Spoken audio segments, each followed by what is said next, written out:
How you doing? Jason Patrick here. It's Easter morning at the Bundy Ranch, and I don't know what you're doing this Easter morning. Probably, celebrating, going to church, in one fashion or another, enjoying your weekend. There's bunches of ways to enjoy Easter Sunday, and there's a family here that I'm sure is trying to enjoy theirs. A large family with, kids and grandkids, and they're going to do their Easter Sunday, I'm sure, and they're going to do it with a security team surrounding them. Trying to probably ignore that they're there. They're going to do it with a militia camped across the river. They're going to do it knowing that it's not over, which was the sentiment from Harry Reid, and knowing from history that the federal government, the Bureau of Land Management, doesn't have a reputation of just leaving people alone. And I don't know where you come down on this issue, some grass tax, land use tax. He's a cattle rancher. That's American history. But this family lives under threat. Right now they live under a threat of the federal government.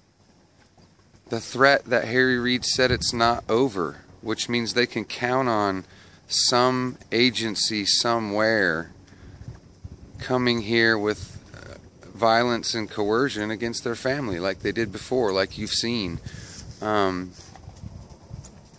have some protection from a force with limited time and limited resources. And so the threat is in the horizon, but it comes from the federal government. If you were here Saturday, or you live in Nevada and you understand this, come out to the ranch and find me, Jason Patrick. I'd like to get your story and do a small interview to say what do you think's going on now. I mean, why can't this man live without being under threat? Why isn't it over? Why isn't it over? Why can't he just go back to what he was doing?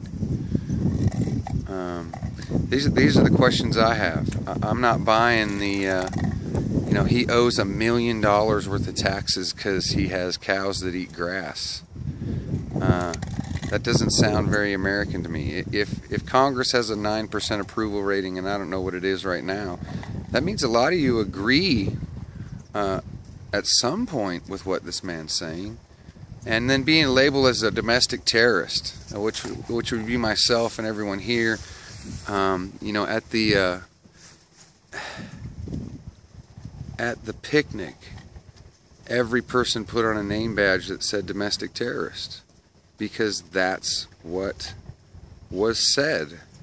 I know there's other things going on in the world right now, and you might want to ignore this, but this is happening in our country.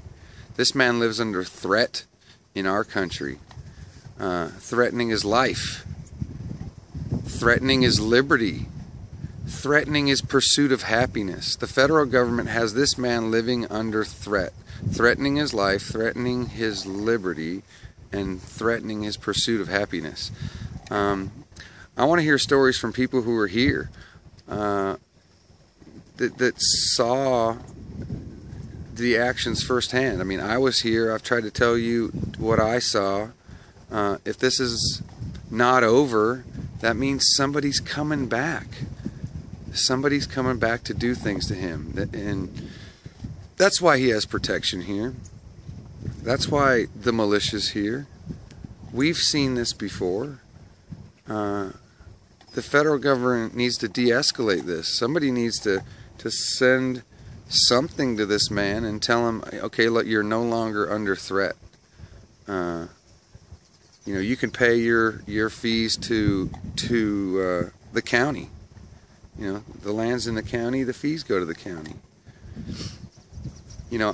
I know there's people out there that see an overreaching federal government. It's a common theme in this country right now, and this man's living it. So if you disagree with the overreach of federal government, who's going to protect this man? Who's going to protect Cliven Bundy and his family from the "it's not over." Because I was here Saturday, and "it's not over" means somebody's coming back with guns and tasers to do so. All he said was no. No, it's not right for the federal government to do this. And our society is going to get distracted, and it'll go away, and time will move on, and they can outlast anybody. So as soon as this goes away and everybody's gone, what happens? Somebody's coming back for Mr. Bundy. And come on, man.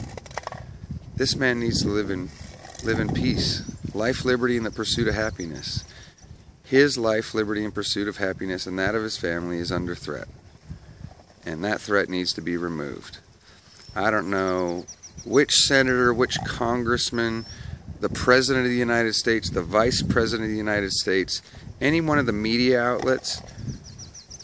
How are you going to make this man safe? Somebody needs to make this man and his family safe. His life, liberty, and pursuit of happiness should be safe from this kind of threat. So on Easter Sunday, as you celebrate, you know, I'm sure they'll celebrate here despite the threat and try to live in peace.